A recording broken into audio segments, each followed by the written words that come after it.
हरिः ओम् श्रीगुरुभ्यो नमः। हरिः ओम्। ॐ नमो भगवते स्वामिनिर्भयानन्दाय। ॐ नमो भगवते स्वामी अचलपरिपूर्णानन्दाय। हरिः ओम्। गुरुर्ब्रह्मा गुरुर्विष्णुः गुरुर्देवो महेश्वरः गुरुः साक्षात् परं ब्रह्म तस्मै श्री गुरवे नमः। ब्रह्मानन्दं परमसुखदं केवलं ज्ञानमूर्तिं द्वन्द्वातीतं गगनसदृशं तत्त्वमस्यादिलक्ष्यम् एकं नित्यं विमलमचलं सर्वधी साक्षिभूतम् भावातीतं त्रिगुणरहितं सद्गुरुं तं नमामि। ॐ नमो ब्रह्मादिभ्यो ब्रह्मविद्या साम्प्रदायकर्तृभ्यो वंश ऋषिभ्यो महाभ्यो नमो गुरुभ्यः। सर्वोपप्लवरहित प्रज्ञानघन प्रत्यगर्धो ब्रह्मैवाहमस्मि अहं पदार्थरहितः। सदाशिवसमारभते श्रीमहाविष्णु सूर्य याज्ञवल्क्य जनक व्यास शुकयोगी सान्दीप श्रीकृष्णजगद्गुरुभ्यां शङ्करभगवत्पादाचार्यमध्यमाम् श्रीधर शिवरामाख्य कृष्णदेशिकवराभ्यां मन्मडुपु सुब्बयार्य कुल्लिकोटयार्य गुरुप्रसादरावार्य स्वामी निर्भयानन्दाख्य अचलपरिपूर्णानन्दाभ्याम् अस्मदाचार्यपर्यन्तां वन्दे गुरुपरम्पराम्। ॐ सहना भवतु सहनौ भुनक्तु सह वीर्यं करवावहै तेजस्विनावधीतमस्तु मा विद्विषावहै। ॐ शान्ति शान्ति शान्तिः। पूर्वमेव निरालम्बम् आग्नेयं च निर्गुणं तदा दक्षिणे नित्यशुद्धं चैव नैऋत्यो निरुपद्रवम् पश्चिमे निष्कलं चैव वायुवे च निरञ्जनम् उत्तरे च निराकाशो ईशान्यो निर्मलो भवेत् ऊर्ध्वश्च निराकारतः अधश्च निर्विकारतः अन्तर्बहिश्च सर्वत्र अचलोऽयं सनातनः। ॐ निर्भयानन्दाय विद्महे अचलपरिपूर्णाय धीमहि तन्नो परात्परप्रचोदयात्। ॐ साईश्वराय विद्महे सत्यदेवाय धीमहि तन्नः सर्वप्रचोदयात्। ॐ तत्पुरुषाय विद्महे महादेवाय धीमहि तन्नो रुद्रप्रचोदयात्। ఓం సద్గురురూపాయ విద్మహే జ్ఞానబోధామృతాయ ధీమహి తన్నో శ్రీ విద్యాసాగర ప్రచోదయాత్. ఓం స్వాత్మానందాయ విద్మహే అచల పరిపూర్ణానందాయ ధీమహి తన్నో దేశికేంద్ర ప్రచోదయాత్. ఓం నమస్కందాయ విద్మహే ఋషి సాక్షాత్ ధీమహి తన్నో రమణ ప్రచోదయాత్. హరి ఓం శ్రీ గురుభ్యో నమః. హరి ఓం. ఓం నమో భగవతే శ్రీరామకృష్ణాయ.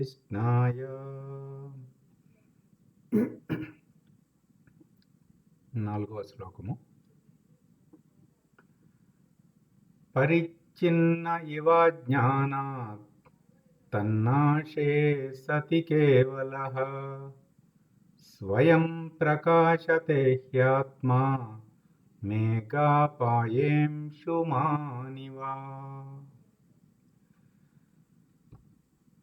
మనము ఈ శ్లోకంలో చివరికి వచ్చేసామండి. 4వ శ్లోకంలో ఈ రోజుతో 4వ శ్లోకం మనకి పూర్తిగా అయిపోవచ్చు.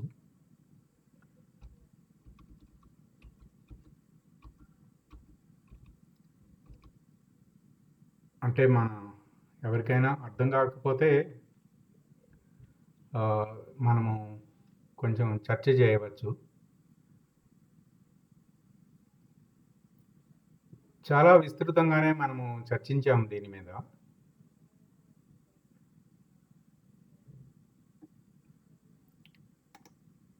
ఈరోజు ఇందులో చివరి ఈ శ్లోకం పైన చివరి గురువాక్యం అండి ఇది చూద్దామండి. దేహాత్మ భావనతో ఏర్పడిన అణువనే శక్తి పరమాత్మ స్థితిలో బ్రహ్మాండ సృష్టి చేయగలిగిన మహత్ శక్తి. లక్షణ సామ్యం చేత, నిర్ణయం చేత, జ్ఞానం చేత ఒక్కటే.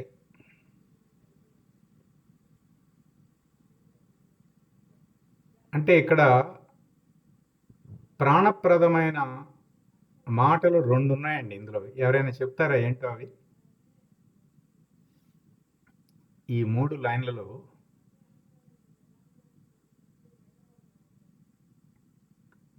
లక్షణ సౌమ్యం, లక్షణ సౌమ్యం, నిర్ణయం,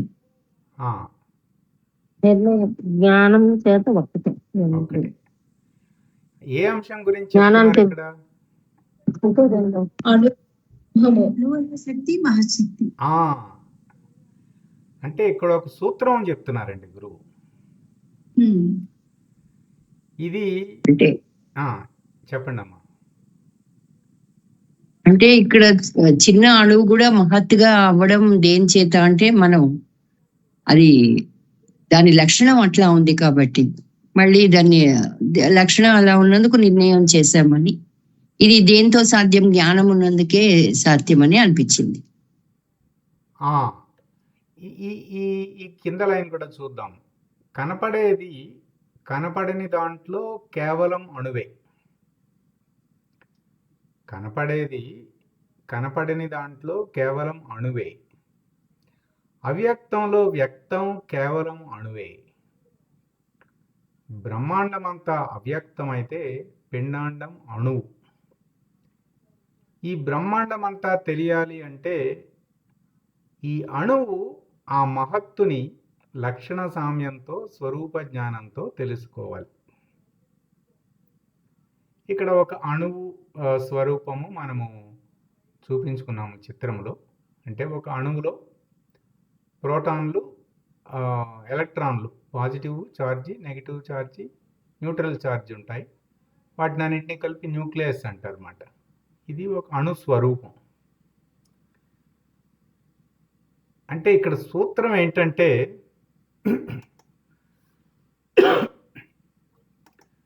ఇది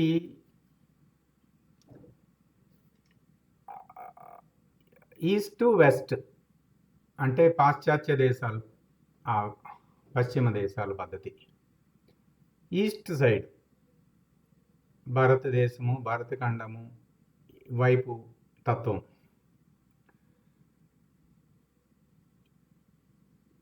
ప్రధానంగా ఆ పద్ధతి ఎలా ఉందంటే, పసిఫిక్ మహాసముద్రం మొత్తాన్ని చిన్న చేప తెలుసుకోవాలంటే ఆ సముద్రం మొత్తాన్ని చుట్టి చూడాలి అనేదేమో ఆ పద్ధతి. మనకి చూస్తే వార్తల్లో మనం చూస్తాం, మేము బ్లాక్ హోల్లోకి, కృష్ణబిలంలోకి వెళ్ళిపోయి ఒక మెషిన్ తయారు చేసి కృష్ణబిలంలోకి వెళ్ళి అది ఏంటో కనుక్కుంటాం మేము. అంటే మన ఋషులు ఒక విలక్షణమైన పద్ధతిని అందించారండి. చాలా విలక్షణమైన పద్ధతి. ఈ పద్ధతి ఏమిటంటే, నాయన నీ ఆయుర్దాయము అట్లాగే నీ సామర్థ్యము సరిపోదు, అసలు అవసరం లేదు కూడా. దేనికి? సముద్రం మొత్తం చుట్టి రావటానికి. మహత్తుని తెలుసుకోవాలంటే అవసరం లేదు, అణువుని తెలుసుకో. లక్షణ సామ్యం చేత ఇది ఒప్పుగానే ఉంది, అది ఒప్పుగానే ఉంది, ఇది ద్రవాంశే అది ద్రవాంశే, ఇట్లా లక్షణాలు బట్టి ఈ రెండు ఒక్కటే అని నిర్ణయం చేసాయి. ఈ 5.5 అడుగుల దేహంలోనే ఈ శరీర ప్రాణ మనోబుద్ధి సంఘాతం వీటినన్నిటినీ కాదని చైతన్యంతో అనుసంధానమై ఏది ఈ పిండాండ సాక్షిగా ఉండే ఆ ప్రకాశాన్ని గుర్తించవచ్చు.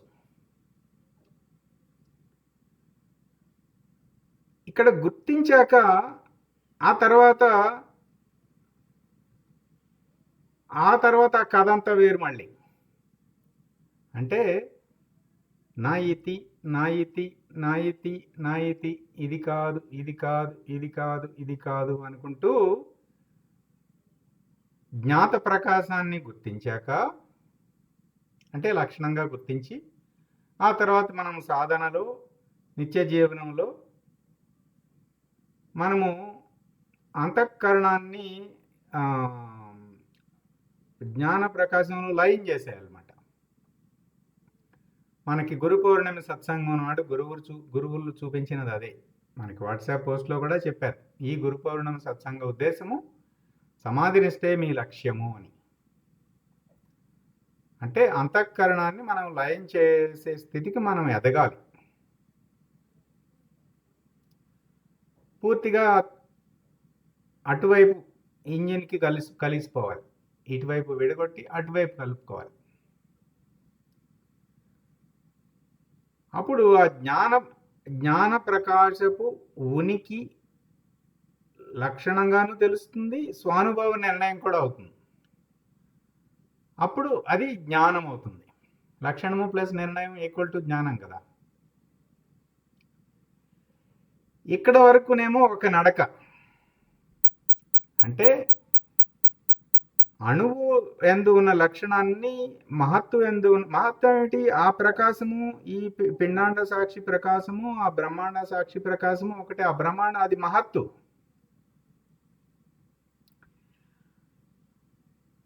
ఆ తర్వాత నడక ఏమిటంటే, ఈ ప్రకాశం గుర్తించాము కదా, అప్పుడు నాలో ఉన్న ప్రకాశము నా చుట్టుపక్కల ఉన్న మనుషులలో అందరిలో ఉన్న ప్రకాశము, ఇంకా మనుషులనే కదా, అసలు చెట్లు చేమలు జంతువులు ఇవన్నీ ఏది అయితే చెప్తాం అన్నిట్లో కూడా ఇదే ప్రకాశం ఉన్నదని చూడటం అన్నమాట. అంటే వ్యాపకం అవుతుంది, ఇదే ప్రకాశం వ్యాపకం అవుతుంది. ఇక అక్కడి నుంచి నడకంతా ప్రకాశంతో నడుస్తుందన్నమాట. మన సాధన మొత్తం ఈ ప్రకాశంతోనే నడుస్తుంది. ఎంత వ్యాపకం అవుతుందంటే బ్రహ్మాండం వరకు, విశ్వాండం వరకు. అక్కడ ఏమిటంటే అక్కడికి వెళ్ళిపోయాక ఇది ప్రకాశం, ఇది ప్రకాశం, ఇది ప్రకాశం, ఇది ప్రకాశం, ఇది ప్రకాశం, ఏదని చెప్తామో అదే ప్రకాశం. అంతకుముందు అక్కడికి వెళ్ళిపోయాక మళ్ళీ ఏమిటి, అసలు ప్రకాశం కానిది అని చెప్పడానికి ఏమీ లేదు. ఇప్పుడు ఏదైతే మనం నిరసించుకుంటూ వచ్చామో పైకి వెళ్ళేటప్పుడు, ఇవి కూడా ప్రకాశమే. శవం కూడా చైతన్యమే, శరీరం కూడా చైతన్యమే, ప్రాణము చైతన్యమే. తైత్తిరీయ ఉపనిషత్తులో అన్నము బ్రహ్మము, ప్రాణము బ్రహ్మము, మనసు బ్రహ్మము, విజ్ఞానం బ్రహ్మము, ఆనందం బ్రహ్మ. ఆ ప్రయాణం మళ్ళీ ఇంకో వేరు మాట. అంతటా ప్రకాశము చూసినప్పుడు ఆ ప్రయాణం. కానీ మొదట నాయితి నాయితి అంటూ మొదట ప్రకాశాన్ని గుర్తించాలి.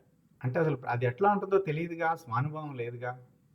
ఏదో గురువాక్యం మీద నమ్మకంతో చెప్పుకుంటున్నాం కానీ ఆ స్వానుభవం తెలియదు కదా. మొదట గుర్తించాలి. ఎందుకంటే ఈ మేఘాలు, ఆలోచనలనే మేఘాలు ఉన్నంత వరకు అది కనపడదు. మొదట దాన్ని గుర్తించాలి, ఆ స్వానుభవం పొందాలి. ఆ సమాధి నిష్ఠలో ఉనికిగా ఉండుట అంటే ఏంటో తెలియాలి, అలా ఉండాలి. ఆ తర్వాత ఉనికిగా ఉన్నది వ్యాపకంగా ఉన్నదని తర్వాత.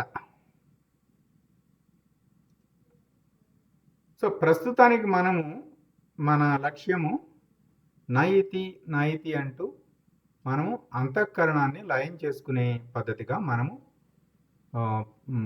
దృష్టి పెట్టాలండి. అంటే మొత్తము గురువుగారు నిన్న వాట్సాప్ పోస్ట్లో పెట్టారు కదా, మనకి ఆశీర్వచనం మాట. ఇదంతా మీరు చేయాలని చెప్పారంటే అందుకు అవసరమైన సామర్థ్యం ఇచ్చే గురువుగారు చెప్తారు, లేకపోతే చెప్పరు. అంటే మొత్తం ప్రయాణం తెలియాలి.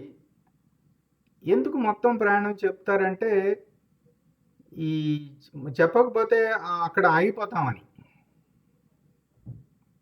అందుకని మొత్తం చెప్తారు. ప్రస్తుతము మనం చేయవలసిన సాధన కూడా సూచిస్తారు అన్నమాట. అంటే మనము ఇక్కడ ఈ గురువాక్యం చూడండి. అంటే ఇదొకటి బాగా పట్టుకోవాలి. ఇది అవ్యక్తము వ్యక్తము, అవ్యక్తము వ్యక్తము, ఇవి చాలా చాలా చోట్ల వస్తుందండి. అంటే మనం చెప్పుకున్నాం కదా, సూర్యమండలం చూస్తే, సూర్యమండలం దగ్గర నుంచి చూస్తే మనిషి అంత లెక్కలేదు, అంతే కదా. మనము పుట్టక ముందు, ఈ దేహధారణ జన్మించక ముందు అవ్యక్తంగానే ఉన్నాం కదా, వ్యక్తమయ్యాం.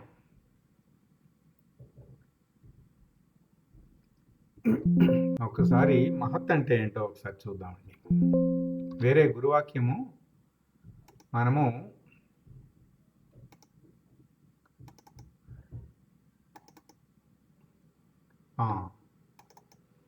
ఒకసారి బ్రహ్మాండ పంచీకరణ మనకు తెలియాలండి. స్క్రీన్ కనిపిస్తుంది కదండి? కనిపిస్తుందండి. అంతకుముందు మనము పిండాండ పంచీకరణ చూచాయిగా చూసుకున్నాము, ఇంకా డీటెయిల్గా తర్వాత చూద్దాము. అంటే బ్రహ్మణం అవ్యక్త, అవ్యక్తాన్ మహతో మహదహంకార, ఇట్లా వరుసగా చెప్తారు కదా.